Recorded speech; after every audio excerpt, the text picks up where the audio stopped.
Your Creative Push, episode 153. Be yourself. Don't let anybody tell you that you should do something that doesn't make you happy. Just be yourself and let the world love you for you.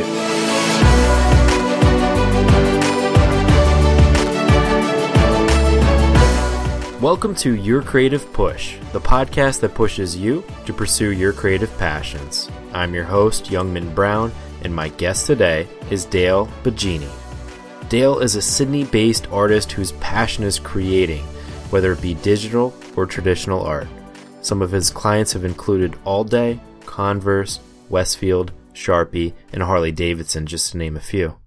And Dale specializes in illustration and graphic design, but loves all mediums of art, especially if they involve skulls. And let's start there, Dale, if you don't mind. What is with the fascination with skulls? Alright, so the skull thing comes from growing up with my dad being a big horror movie, creepy drawings, things around the house that were always pretty scary. Skulls have always been pretty prominent and they're a big part of the horror scene, let's just call it that. And for me, it was always just like, you know what, I wanted to know how to draw skulls because people love skulls, and now it's just become, I'm good at drawing skulls, it makes people happy, and it makes me some money, so yeah, why not? Absolutely, you got to go with what brings them the bucks. And aside from the skulls, you have a very unique style, and I was wondering how long did it take you to kind of develop that style and kind of have the confidence to go forward with, your unique style? I think the style that I've developed probably took a good 5 years to really capture it and make it my own. And it was probably like many years before that kind of led to that point. Does that make sense? So drawing from a young age, it kind of just developed into what it is now. Yeah, and was there ever like a hesitancy to kind of go forward with it? It's different, you know what I mean? Was there ever any naysayers, I want to say, that were kind of saying, you know what, maybe don't go down that route, Dale?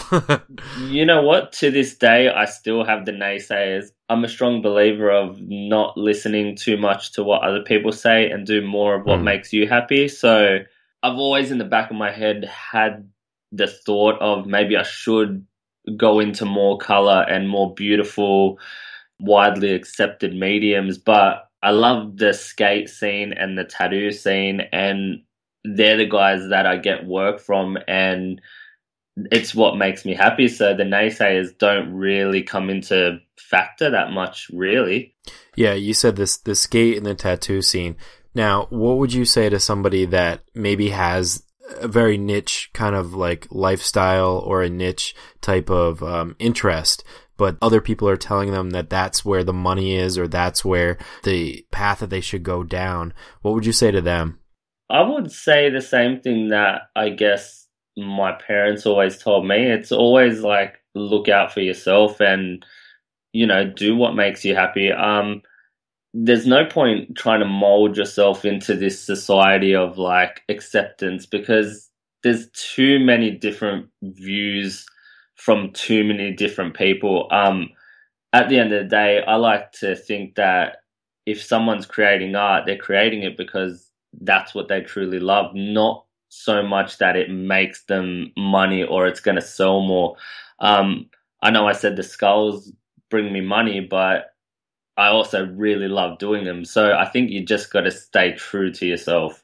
Yeah, and when you can find that kind of like perfect marriage of something that you love and something that can actually bring in the cash to keep you afloat, to keep you, surviving, I think that is the dream, right? Right. Yeah, definitely. Well, let's go back further. Can we go back to like one of your creative origins, your first creative moments? Yeah, cool. So, I've been creating in essence, I guess, like since I was a small child. Everyone has the same kind of story, drawing from a young age. But I think my first major push into the creative scene would have been in my last year of high school, and we had to do a major artwork. Looking back on it, it kind of is very similar to where I am right now, but in a much more traditional and a little bit unpolished form. It was very graffiti based, super bold lines, lots of detail.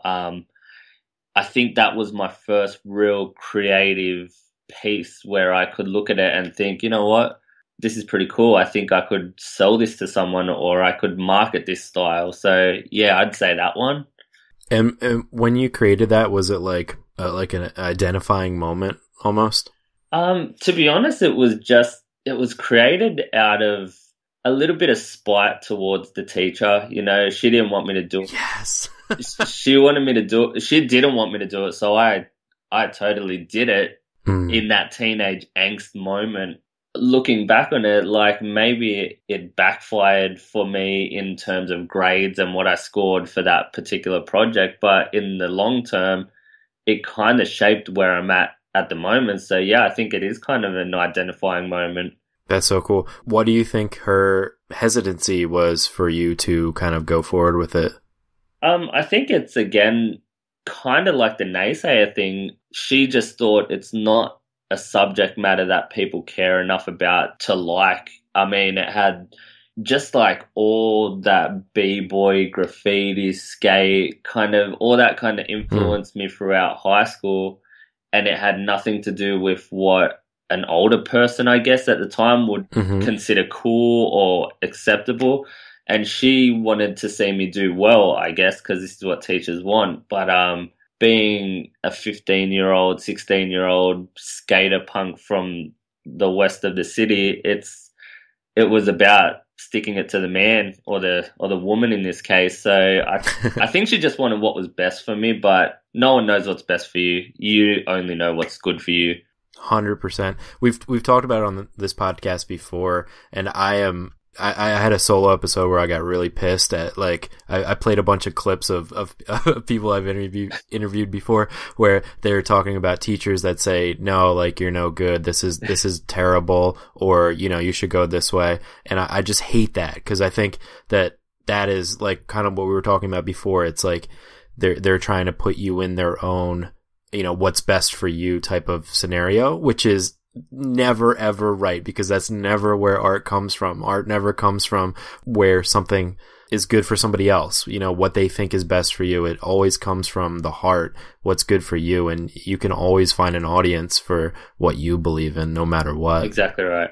So going forward then, were there any things that held you back from that point on, and maybe are there any things that hold you back today with your kind of creative process? I wouldn't say anything holds me back. I guess you're kind of the decider of your own destiny.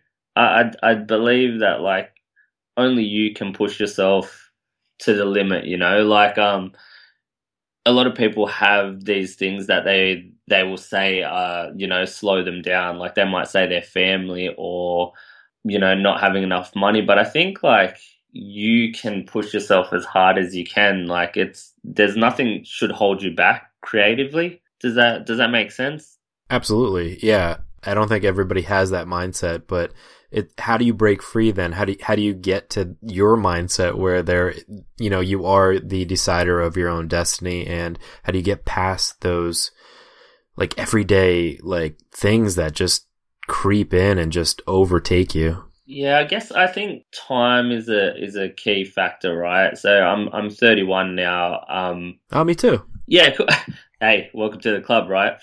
Oh my God, it sucks. Oh, dude. But I feel like I've had a lot of growing up, and I met my wife when I was really young. So, you know, we met when I was in high school, and we grew up together. So now we're at a point where she just knows what I'm doing and I know what she's doing. So there's no, I guess, friction there. And what I'm trying to say is I've had all this time to kind of get through the rough part, and now I can just focus on my art. And I guess the only thing that got me there was staying focused and focus on growing up, I guess. Yeah, I think people have a lot of growing up to do, even like later in life. Yeah.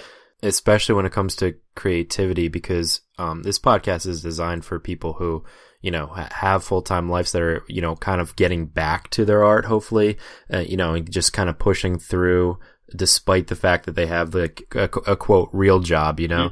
And I think that art helps you to grow up. in a lot of ways. It helps you to figure out what you think about the world and, you know, where you stand in it. So I think that is a really important tool to use is to be able to have that time with your art so that you can actually grow up. Yeah, exactly. Yeah. And having a kind of a stable, you know, family unit or whatever, and people that support you is super key too. Oh, definitely. I don't think I would be anywhere close to where I am without the support network around me. So that's 100% agree on that one. I was wondering, do you have like a best or a worst moment, specifically kind of like talking about creativity? I guess for me, I do have a kind of best worst combined, I guess. They always combine, man. Yeah, they always end up leading into each other. Well, it's funny because for me, I kind of my career kind of got its real jumpstart back in 2012 when I did the Australian series of Secret Wars, which is basically like a 90-minute live art battle where you don't have any time to sketch your idea. You've only got that 90 minutes to use paint or paint markers to create your artwork to basically take out your opponent who's painting next to you. Is this a show or just kind of like a live event? Yeah, it's a live event that Cool. It spanned over about 7 months, I think. So it was pretty cool. It was a good experience, but it wasn't my greatest pieces of artwork that I produced. So for me, that was kind of the worst part of my creative era, I guess, because it wasn't great art, but I somehow won it, right? So nice. It was a win based on like just having a good support network, but it was a loss because I look back on it now and I'm not too proud of my artworks, but I'm proud of the achievement. You know, it's weird. It's like, it's bittersweet, right? Like I can look back and be proud that I won, but not proud that the artworks looked the way they did. Absolutely. I think a lot of people have that though. And I think that is like a key thing for artists and for any type of creative person. When you look back at something that for you didn't really see it as a achievement then, but for anybody, like looking back at your old stuff and seeing it as like, oh, that's not my best work. Yeah, definitely. That's amazing. That's an amazing sign because you're increasing in talent, you're increasing in skill, and you're increasing in just confidence. And if you look back and you're like, wow, that was awesome, that's the best thing I'll ever create, you're not doing the right thing. Yeah. So I think that's an important lesson for sure. Yeah. And hey, congrats for winning. Yeah. No, what'd you get for it? I think it was, maybe I got like $1,000, which was a big deal when I won it. But yeah, I guess what I really got out of it was a good kickstart to the career. So I'm very appreciative of it. How did you get into that? You have to try out, or you just kind of show up? No, it was invitational, and I just so happened to know the guy that was running the show. But we met through owning. I used to have a t-shirt company with my brother back years and years before it was cool to have a brand, I guess. And yeah, so I met a lot of people through the brand, and this guy was one of them, and he invited me to partake, and yeah, haven't looked back. Were you nervous at all to enter it? You know what? I wasn't nervous to enter it because I thought it would be really good and it'd be really fun for my career, which it was. Mm-hmm. But when it was, you know, it came down to it and I was on the stage and everyone was looking at me, yeah, there was natural nerves.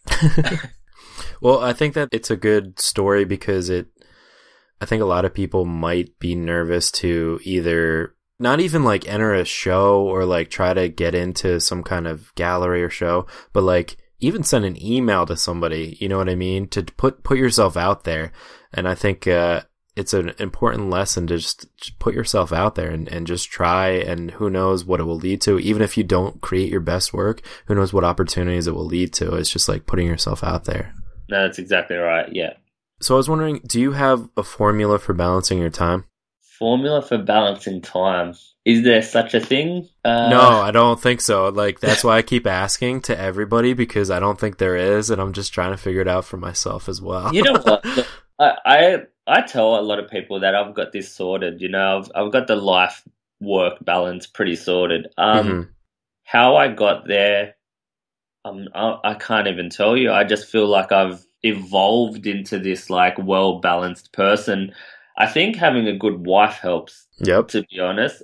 I mean, like she keeps me pretty level headed and she can see when I'm getting too stressed and work's not coming out to the best of my ability. So she'll pull me away and yeah, I guess like over time I've realized that, if I'm tired or I'm failing at certain aspects of a job, I need the break. And I think having the family is my perfect balance. Like I know that I can't sit in front of the computer forever because I'm going to miss my kids growing up.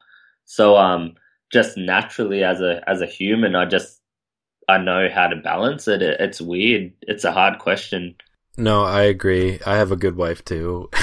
Yeah. And it does help because there's that not only like the mental balance, but also well, we're struggling right now with the time balance because I actually have a full-time job and doing the podcast is also a full-time job.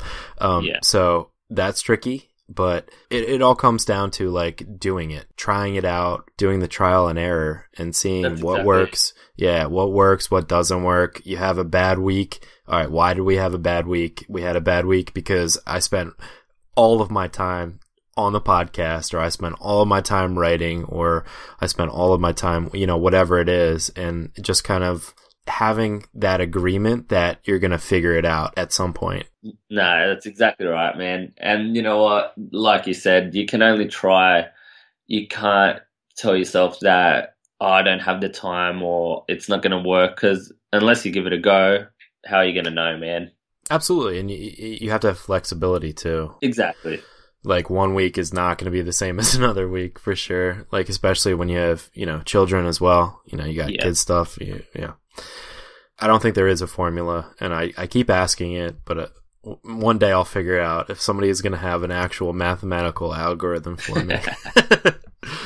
So I was wondering, what does your art, what does your creativity bring to your life? Without sounding cheesy about it, I think it gives me a bit of peace.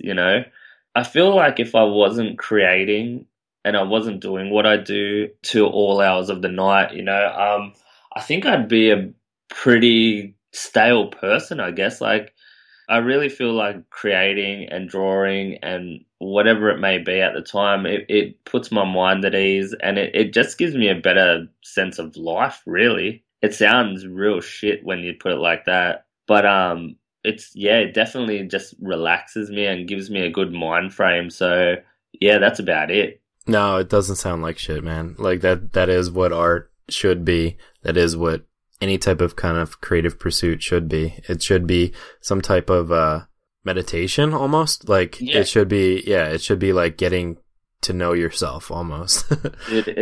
I mean, I've taught a few classes and I tell them that they ask me why, when I create, do I use a lot of lines and why I do them the way I do. And I tell them it's therapeutic. I sit there and I'm relaxing while I'm doing it and I'm fully zoning out and it's a pretty intense feeling, but some people see it as time wasted, but yeah, it's my zen, let's call it that. Well, let's call it Zen or the zone. Like, I'm really into also finding the way to the zone. Like, because Yeah. I think that's the most, that's like the whole reason of art. That's the whole reason of creativity. So is it just as simple for you as just drawing lines and then you can get to the zone? I definitely think the second that I walk into my office, once the door shuts, I kind of am in the zone automatically. Like that means that I've shut off from the family, I've shut off from whatever else is happening in the world, and it's only me and the computer or the Wacom, or it's only me in there. And I think it's very easy for me to like go into the zone. It doesn't even take me long to draw or to decide what I'm doing before I'm already in the zone. So yeah, it's pretty easy, man. I'm not trying to get personal or anything, but like, so do like your wife and kids come into your office at all ever? Yeah, look, I'm in the middle of building a new kind of a studio office thing in our like our backyard kind of thing so that I'm detached from the house. Cool. Because the creativity shed. Yeah, basically, like guys want a man cave. I just want an office away from the house. So right. So basically, like my wife's really good. She'll keep the kids out at most times, but my 3-year-old, she doesn't really listen to anyone. So she comes in and it's hard to kick her out because I want her to be a part of that atmosphere, that creating vibe and things like that. So it's a little bit distracting, but again, balance. You know, I make sure that if she's in there, I'm doing something productive with her that's helping me out. So yeah, it's tricky, man. Yeah, it is tricky. Like I have a office where I do my podcasting activities and writing activities, but you know, the dogs and my wife still find their way into here, you know, because I mean, life happens. Exactly. Yeah, that's why I asked, because it's interesting to me to, you know. Yeah, it's hard to block them out, man. You can't, like, they want to be a part of it. Yeah, you don't want to either, but it's a tough balance. Yeah, you're right. Do you have either a greatest inspiration or like a favorite book or a YouTube clip or anything else that you draw inspiration from, and then maybe we could too? Truth be told, I'm not one of those guys that obsesses or researches like too much. It sounds crazy because it's like I feel like that should be a strong point of creating, but I feel like if I research too much or I get too involved with one particular thing, I start creating the same style as them. So not really, hey. That's good, man. You know what? Most people don't have an answer for that one. Well, yeah, that's going to be mine, all right? That's it. It's perfect. And Dale, this has been insane. This has been awesome. But it's time for the final push. And this is where I ask you to reach through the microphone and grab the shoulder of one of the listeners that you've already really inspired today and just give them your best advice and really push them to pursue their creative passions. All right. Best advice I can give them is just be yourself. Like, don't let anybody tell you that you should do something that doesn't make you happy. Money's not the most important thing in life. Happiness is. And, you know, I'm 31 years old and I'm the happiest I ever have been. Just be yourself and let the world love you for you. Dude, how perfect is that? Look, that's real talk from the heart as a struggling artist to a successful artist, if I can call myself that. Man, it's been a real hectic ride. A hectic ride, but you have made it, man, because you are a successful artist. And that's, thank you. I'm super happy to have you on the podcast, and I really appreciate you coming on the show today and for giving us that push. No, thank you so much, man. I enjoyed it. Of course. And you can find more about Dale on our show notes page at yourcreativepush.com/Dale Bigini, or you can head to dalebigini.com. That's DALEBIGENI.com. On Facebook, he is Dale Bigini, or on Instagram, which I think is probably the best place that people can find you, is Art by Dale. Dale, thank you again, brother. No, thank you, man. It's been real. Huge thank you to Dale for coming on the show. I want to check out his creativity shed, the shed that he's building, because I think it is really important to have this sanctuary. We've talked about it on the podcast before, this place. Sometimes it's not just a physical place. Sometimes it's a mental place that you have to get yourself to, where you're able to just be alone with your art, be alone with your creativity. It's a relationship, and you need to spend alone time with it. And I know it's tough when you have a wife, a husband, kids, dogs, parents, teachers, whatever the distractions are in your life. And I don't want to call them distractions because it is your life, but you do need to take that personal time, and to have a physical kind of sanctuary, a creativity shed, is a really important thing. And it can be as simple as your basement, a room in your house, or just as simple as telling the people that you love in your life that you don't want to be disturbed for the next hour because you need to get some shit out. You need to get some stuff out of you, and just hanging a sign on the door. And that's where I think it really comes into play, is that idea of telling the people that you love, the people that you care about, what you really care about. This thing that you want to bring out of yourself, whatever it is that you want to do, making sure that they know how important it is to you so that they give you that respect. And you don't need a creativity shed. You don't need to build a place outside of your house for you to get your work done. If you can get everybody on board with what you want to do. And it doesn't have to be a career change. It doesn't have to be this thing that you're doing to make big leaps and bounds. It can just be your little time, your little sanctuary, your little time to express yourself and to figure out what the hell is going on with life and to put it out there in some type of creative form. But that being said, I want a creativity shed, so I can't wait to see what he creates. I hope he puts up some pictures. Dale, please make sure you tag us when you do create that so we can see it. But that's all I've got for you today. Hopefully you were inspired to go and get your work done, so please go and get it done, and we will be here for you on Friday if you need the push again. Until then, go get some amazing work done, and we will see you then.